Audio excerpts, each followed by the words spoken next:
In that video, I was basically playing the language that I use when I'm playing jazz, and it's a combination of bebop from a couple of different approaches. The first of which is this. Now I'm in the key of C, and this is a G7 chord, so I'm playing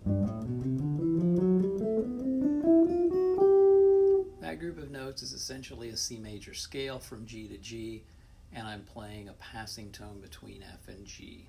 So I'm playing an F sharp. Now what that does is it allows the notes of the G7 chord to be on beats, and that passing tone allows the flat 7, F, and the G, which is the root of this chord, to both be on a beat. And because I'm playing primarily eighth notes, it's actually very boring rhythmically and monotonous to listen to, I understand. So this is a very practice-oriented approach. It's 1, 2, 3, 4, 1. The root, third, fifth, and flat 7 of that chord are all on the beats. And if I go on past that flat 7, then in the next octave they're also on the beats. 1, 2, 3, 4, 1, 2, 3, 4, 1, and so forth.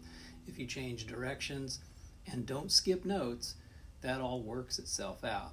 Now, I'm skipping over notes at times and doing twists and turns in those lines, and I explain a lot of that on some videos that I did a few years back.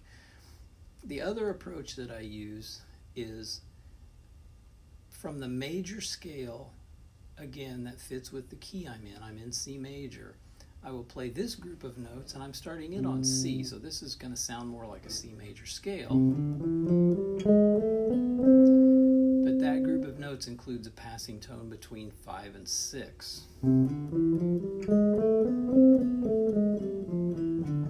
So between G and A, I'm putting a G sharp or A flat, call it what you want. Now, the traditional approach as far as the David Baker school goes is you use that major scale group over major chords, and you use the dominant sounding group from G to G over 2 and 5, or the 5-7 chord and chords that lead to it. I at some point realized that I like the sound of that G sharp over my dominant chord, and if you put that onto a beat, you're minimizing the importance of the root G natural, because you're skipping over it in favor of the flat 9, A flat or G sharp, and going directly to the 7, the flat 7 of this chord. So over this chord I might have this line, 2, 3, 4.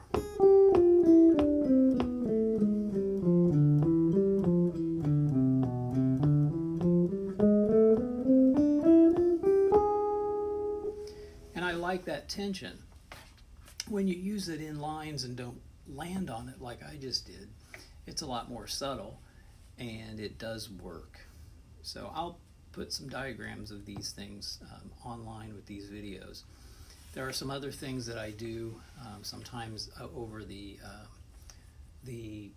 dominant 7 chord. I will play the flat 9 and sharp 9 both in that chord, and at that point I'm leaning in the direction of some other scale material.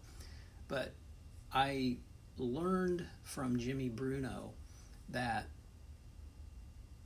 it seems easier for me, and I think for other players, to not continually regroup notes that are fairly common into scales and to try to continually rename the same groups of notes.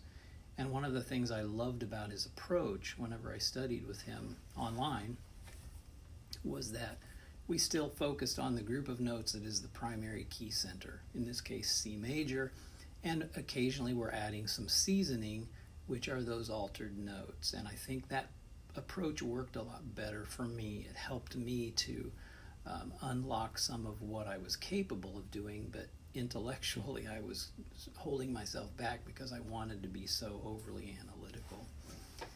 So if I take G7 and I play these notes, that's something that you hear in tunes. It's in the key of C major. That's the way the phrase, a phrase in On Green Dolphin Street ends. Over the G7 chord, and I'm even playing another alteration here. That's a flat 9 going to sharp 9, and then down to the G natural note, which is at this point the 5th of my C major chord.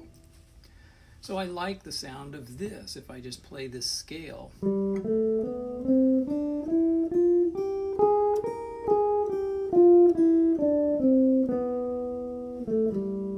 That was basically a G major scale, and whenever I got to the top G note, I added a flat 9 and sharp 9 on top of that, and came back down those same notes, and everything sounded fine.